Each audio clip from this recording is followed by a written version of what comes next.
Based on this investigation, we can conclude that widespread and systematic human rights violations that amount to crimes against humanity and are motivated by political reasons have been committed against civilians by the Nicaraguan government since 2018.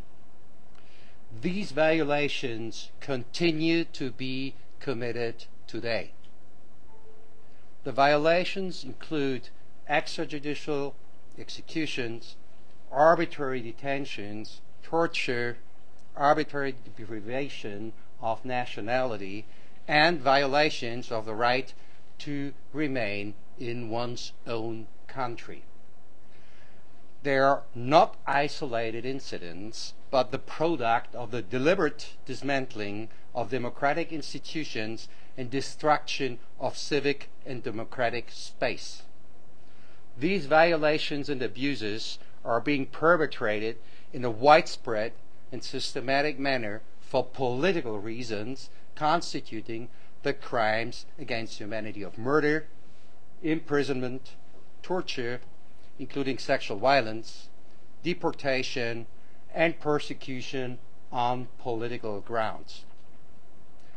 The group concluded that President Daniel Ortega and Vice President Rosario Murillo have put into practice patterns of these crimes and continue to do so as of the date of this report. The report identifies a pattern of extrajudicial executions carried out by agents of the national police and members of pro-government armed groups who acted in a joint and coordinated manner during protests that took place between the 18th of April and the 23rd of September 2018. The government obstructed the investigations regarding these and other deaths.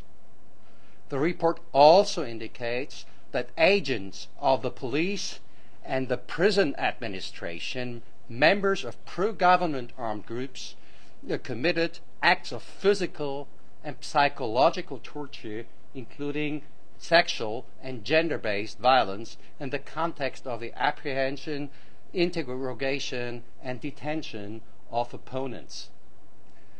In addition, the group found that the authorities have used arbitrary detention as a tool to silence critics. Many arrests were characterized by excessive use of force by the police and violence at the hands of pro-government armed groups. Many people were detained without warrants and held incommunicado. The group has concluded that all these actions are possible because the state apparatus in its entirety has been used as a weapon of persecution against the population. High-level authorities have managed to instrumentalize executive, legislative, judicial, and electoral branches to develop and implement a legal framework aimed at repressing the exercise of fundamental freedoms and persecuting opposing persons or those perceived to be opposing. The objective is to eliminate, by different means, any opposing or dissenting voices in the country.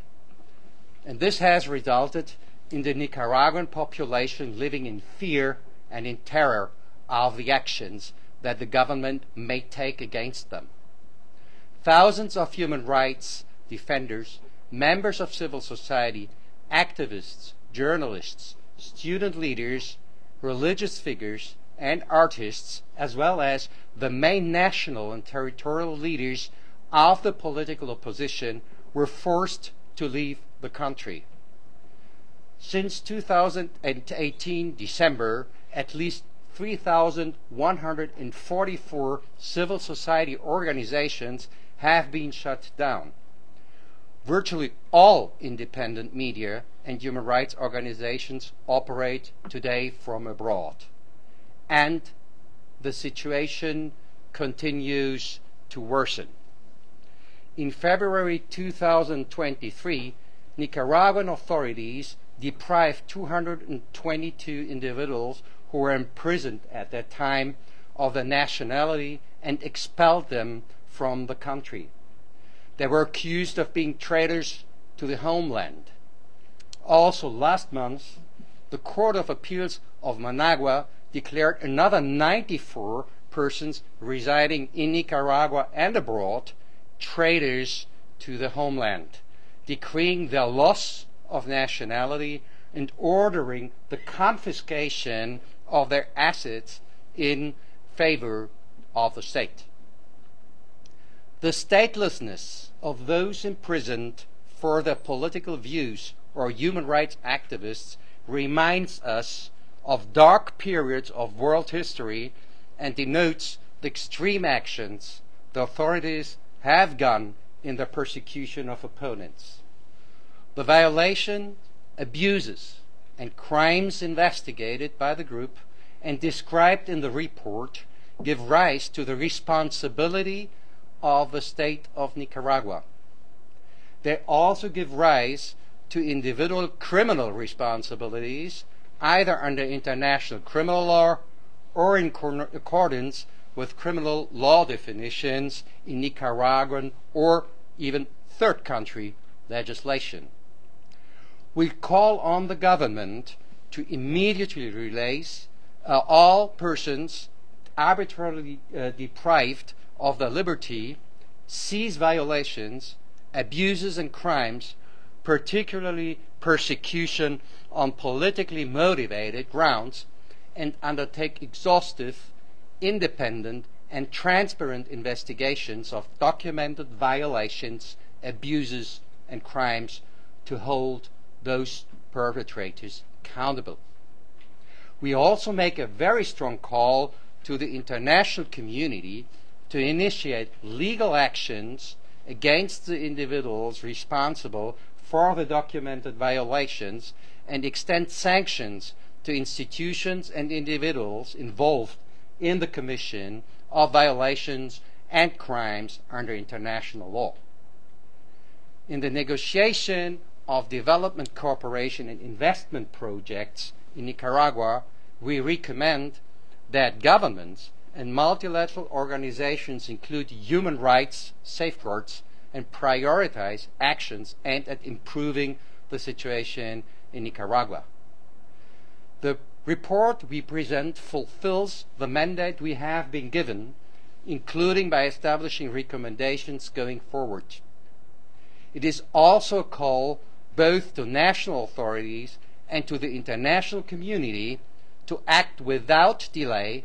Thousands of victims, many now in the diaspora, hundreds of them stateless, demand accountability and justice. This call needs to be heard and acted upon by the international community and by the Council. This call needs to be heard and really put into action. It is our sincere hope that this report can also contribute to preventing the further spiraling of systemic violations and abuses in Nicaragua. Thank you.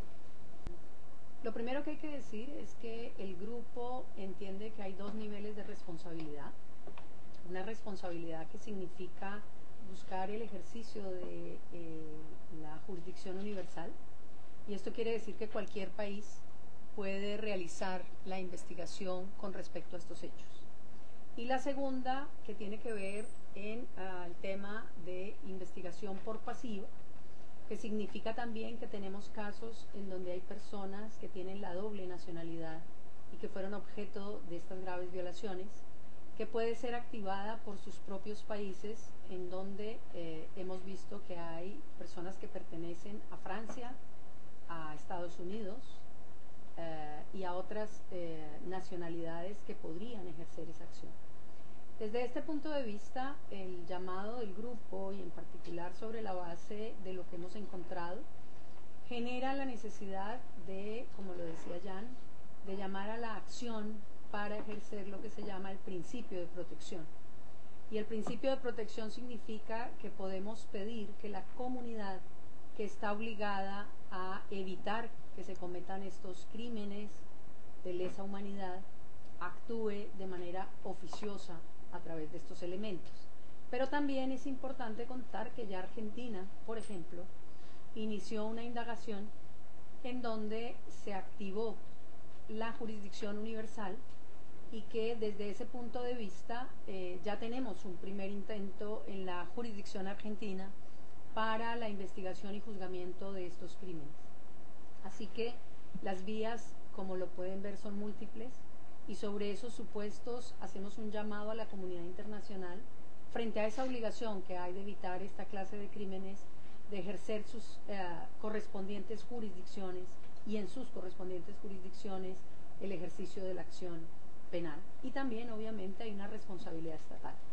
Sobre estos supuestos entonces diríamos que hay dos componentes, el componente de la responsabilidad estatal y el componente de la responsabilidad penal individual sobre las personas que efectivamente realizaron, participaron, determinaron o intervinieron en estos hechos.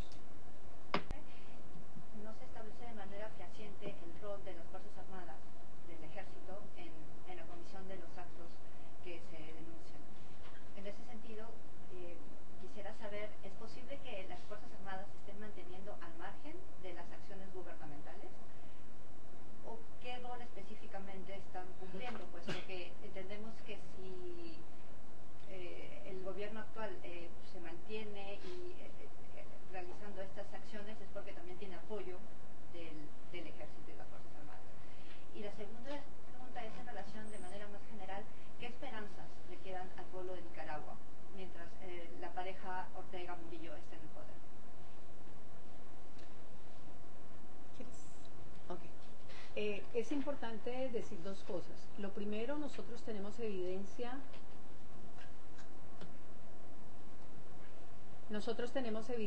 y prueba sobre la participación de la policía con grupos pro gobierno, en donde se hace clara la verificación en el tema de la intervención de las ejecuciones extrajudiciales, de las detenciones arbitrarias e incluso de las acciones violentas contra la población nicaragüense.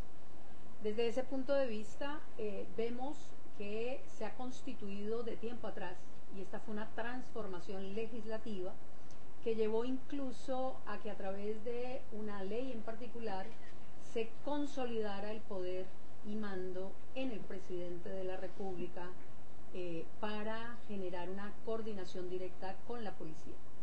Este tema lo que lleva claramente es saber cómo de manera paulatina se fueron instrumentalizando las instituciones para que respondieran, obviamente dentro de esta dinámica, a lo que explicaba Jan, en el tema de control, de manejo y de coordinación. Esto nos lleva entonces a responder la primera pregunta. El nivel del informe nos habla de la participación de la policía nicaragüense, de los grupos pro gobierno, y aquí es muy importante mirar que esos grupos pro gobierno tienen varios orígenes. Esos grupos pro gobierno son personas inclusive retiradas de la fuerza de policía, personas que son afectas al sistema del partido del presidente y personas que se agolpan ante llamados particulares que inclusive actúan de manera conjunta frente a la represión, incluso a la utilización de armas de fuego contra la población civil. Esto es lo que el informe ha demostrado. El tema del ejército en particular como fuerza armada, nosotros tenemos una investigación digamos lateral en ese aspecto, y sobre estos supuestos la policía es la que maneja el gran grupo de las acciones en particular. Sobre la segunda pregunta de si está apoyado o no por las Fuerzas Armadas, creo que con la confirmación de que todas las instituciones se han instrumentalizado, es un elemento que podemos llegar a concluir de manera clara frente a la participación de todas en conjunto. Creemos que este es un sistema que se ha hecho definitivamente de manera planeada para que las instituciones presten un servicio en torno al poder, a la manutención del poder y obviamente a ese control que se quiere ejercer en Nicaragua por parte del presidente y por parte de las estructuras que se construyeron para ello. En el tema en particular del número, creo que también es importante tener en cuenta el tema de la amenaza constante sobre la población nicaragüense de ser denominados traidores.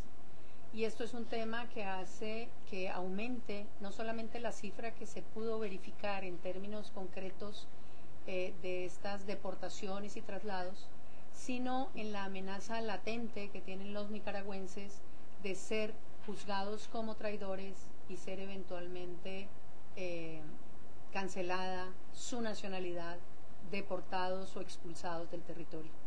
En términos concretos, sí hay, digamos, una aproximación a cifras que han sido también aumentadas o particularmente corroboradas con otros elementos, y digamos que en ejecuciones extrajudiciales, en torturas, en detenciones preventivas, hay un sinnúmero de elementos que permite dar el informe en su contenido sobre las personas que han sido objeto de estos actos. Pero no podemos olvidar que esta amenaza puede constituir una totalidad del pueblo nicaragüense en términos de persecución y en términos de realidad frente a las graves violaciones. Muchas gracias. Por favor. Buenas tardes, Leticia Galcán, periodista de 100% Noticias, Nicaragua. Quería consultarles, bueno, en el informe ustedes señalan que no han logrado determinar la responsabilidad individual en estos actos. Sabemos también que ya casi se termina su mandato. Si se les extiende el mandato, si el Consejo extiende su mandato, ustedes van a poder determinar en ese periodo esa responsabilidad penal, porque hablan de que otros países pueden iniciar investigaciones para determinarlo. Pero ¿cómo podría ser eso si no tienen ustedes no han individualizado esas responsabilidades? Y una segunda pregunta, ¿qué opinan sobre que hay un obispo que se le ha despojado también de su nacionalidad y que su vida está en riesgo? Gracias. Frente a la primera pregunta, te podríamos decir que el tema de profundización del informe lleva incluso ya la determinación de ciertas estructuras y nombres. Lo que pasa es que tenemos claro los máximos responsables y sobre esos supuestos también las estructuras que están actuando. Tenemos indicación de parte de esos nombres y de esas personas, pero queremos también tener la seguridad de que efectivamente estén individualizados todos los que hacen parte de esas estructuras, para efectos también de hablar en particular de lo que significa una responsabilidad penal individual. La responsabilidad penal, como su nombre lo indica, es individual y por eso es tan importante que nosotros tengamos mayor precisión sobre algunos actores. Sin embargo, ya se cuenta con mucha de esta estructura y de estos nombres que no saldrán en el informe por ahora, precisamente porque tenemos claras las estructuras y vamos aumentando la información sobre presuntos perpetradores. Lo segundo, en particular, que tiene que ver con la responsabilidad, tú dices, se acaba el mandato, pero si tú lees el informe hay muchos datos que permiten llegar a conclusiones claras sobre la intervención o participación. Entonces, ahí es fácil que cualquier Estado, si toma el ejercicio de la jurisdicción, permita a través de la prueba que está a disposición, la prueba que levantó el GREN, con la autorización de las víctimas, para que ejerza la verificación y dictamine la responsabilidad penal. ¿Sobre lo del obispo? Sí. En el caso en particular del obispo, no solamente el tema de la persecución se da desde ese punto de vista, como lo explicaba Jan en el inicio, sobre la base de los componentes de determinación política, sino de oposición o de sospecha de oposición. Y el tema de la Iglesia Católica es un tema que se evalúa de manera muy especial en la situación de las persecuciones que se han dado en último tiempo a la Iglesia, y sobre la base en particular de las detenciones también, que se hace un análisis no solo en este caso, sino también hay otros sacerdotes que fueron detenidos, que significa tener en cuenta los elementos que incluso no tienen ninguna coherencia entre la imputación y los hechos aludidos. Eso es un tema que se está profundizando, es un tema que se está evaluando, pero digamos que también hace parte de este núcleo en las detenciones la falta de realidad de las imputaciones y las acusaciones. El informe ha concluido que la acusación es la sentencia y con eso basta, no hay derecho de defensa, y sobre esos supuestos pues estamos en ese análisis que tendremos que profundizar, también porque los hechos son posteriores al 2018 y precisamente usted sabe que el tema de la Iglesia tomó fuerza en particular el año pasado. Ya. Muchas gracias por la pregunta. En primer lugar, nos aprovechamos entonces de informarles que la base jurídica sobre la cual hemos llegado a esas conclusiones es sobre lo que en el derecho internacional es llamado el derecho internacional penal consuetudinario.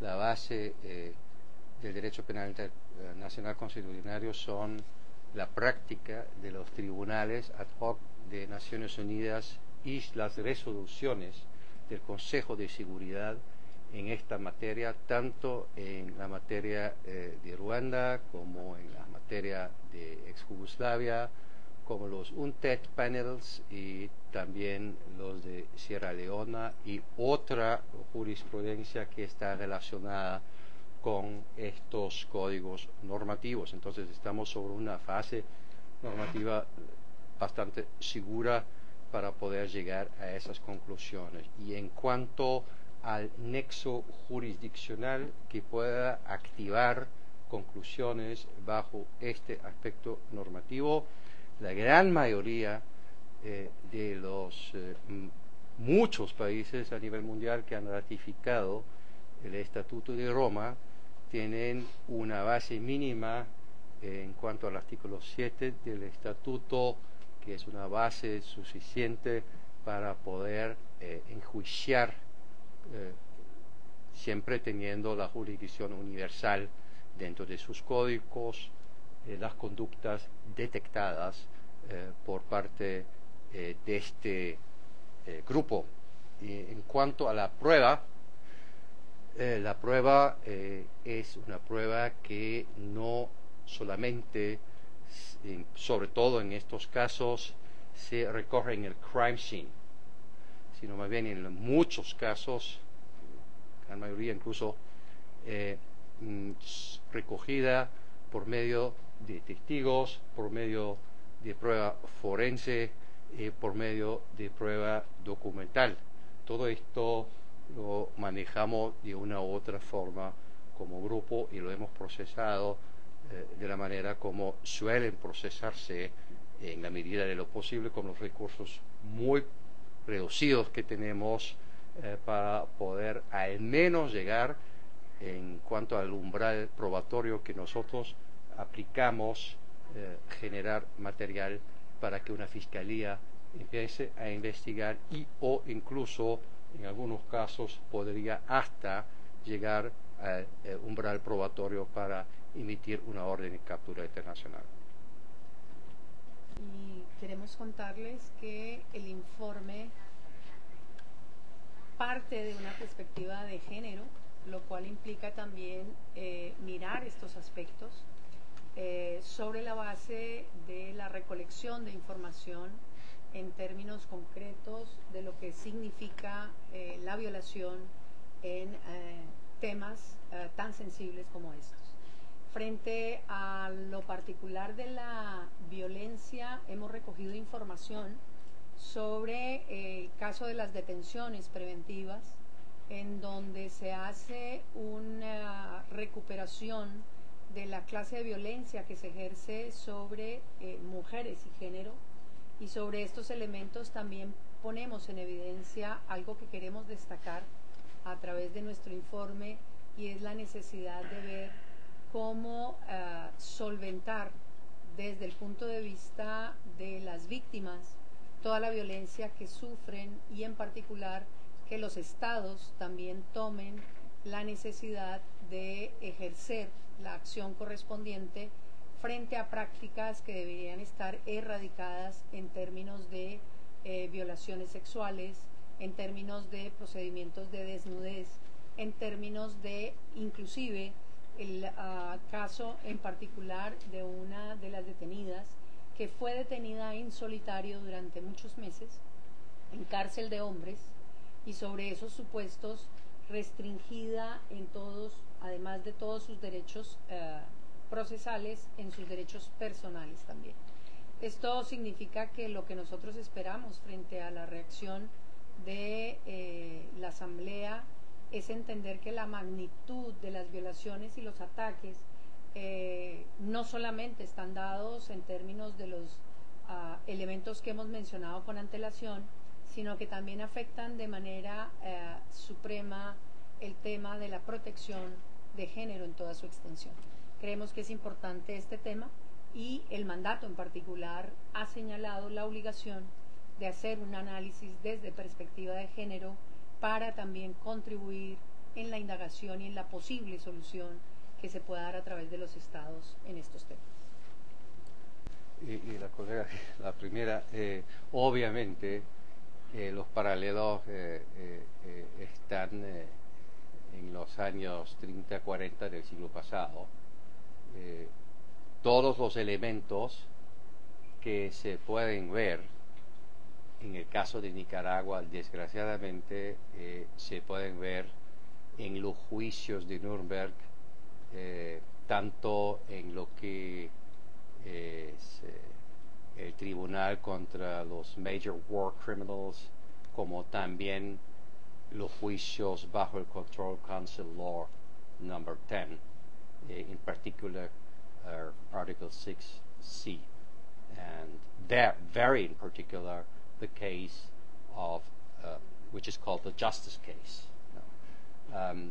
Muchos de esos elementos aparecen en los playbooks de regímenes represivos de la naturaleza que estamos aquí observando, y se repiten en la historia, y el update que vemos en el caso de Nicaragua es un caso muy serio que hace tiempo que no se ve en América Central, después de la firma de la paz en los años 90 en la región.